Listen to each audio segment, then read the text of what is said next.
So I thought I would share my reaction and experience with my first personal retreat day.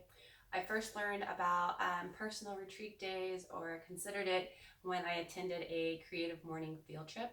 Field trips, at least during the pandemic, is they are workshops led by usually members of the Creative Mornings community. And this one's led by Wendy Whitus. I think that's how you say her name. I dug this up in my email. She gave us her reasons for doing personal retreat days. She's been doing it for 8 years, and then she shared her experience and what kind of activities she does. So I accidentally, spontaneously took a day today. I didn't decide that I was going to make this a personal retreat day until midway through my journaling session. My routine journaling session that I try to do every 2 to 3 days, but it had been a week because I've been going at it so hard, pulling really long hours and deadline after deadline, and I was running on fumes. So yesterday I looked at my calendar after going hard. I worked all weekend, including an out-of-town wedding, and then drove back the next day from Asheville, and then spent 6 hours on one Instagram post.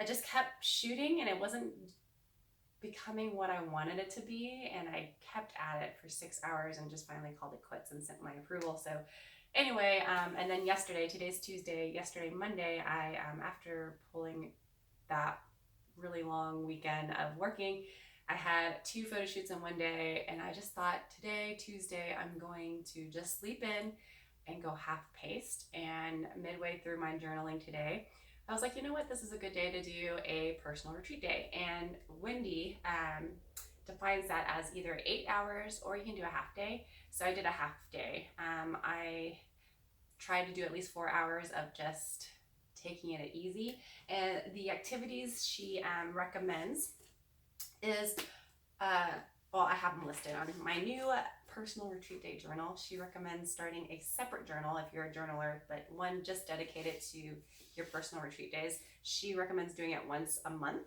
And then she kind of gave you parameters on things to journal about. And one thing she suggested was to do a inventory of your previous month, what worked well for you in different categories, and then what to look ahead. So the categories I journaled about was physical health, emotional health, intellectual health, relationships health, career, and financials. So I kind of did that, and she also recommended picking one thing you were going to do to kind of move your goal or your life forward. I think for me, I'm going to pitch brands and companies to help me host. This is kind of a tall order, but 20 holiday giveaways for December. So that was my one thing. I think that is, so the way I broke it down was to send at least 10 pitches in November. That way it'll help me gain momentum. And so the 8 activities she recommends doing on your personal retreat day: 1, leisurely exercise; 2, reading. So I picked 7 Habits of Highly Effective People.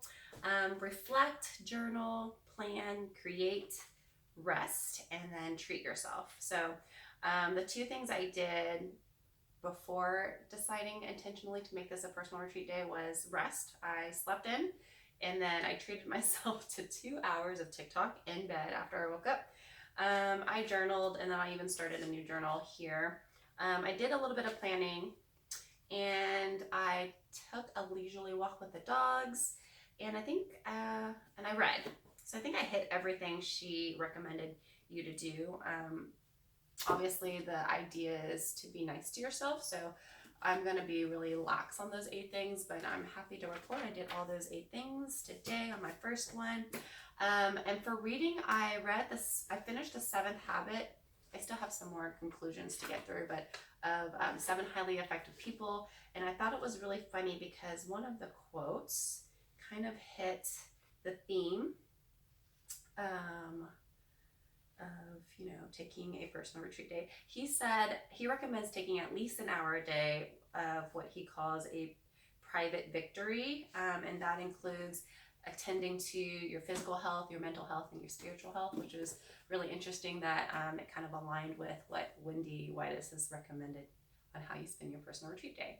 So my experience was that it's amazing. I feel like a new person. I was so burnt out yesterday night. I went to bed at midnight, which I've never done before.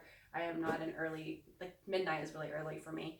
And this was rejuvenating and kind of helped me see my life through the abundance mentality. So if you keep going and burning out like I was doing, there's a sense of scarcity, like the urgency kind of tells you that there's not enough in the world unless you burn yourself out. But when you take that time to just breathe and enjoy yourself, it helps you see the world as a little bit more abundant, and that you don't have to bend over backwards and chase, work. You take a breather, and that's something that Stephen Covey has mentioned, is operating from a place of a abundance mindset.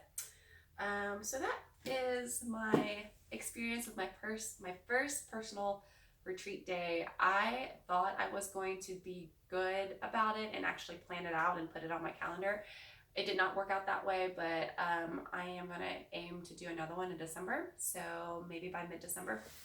And I think that's it for me. I hope this inspires you to take some time for yourself, and I will talk to you next time.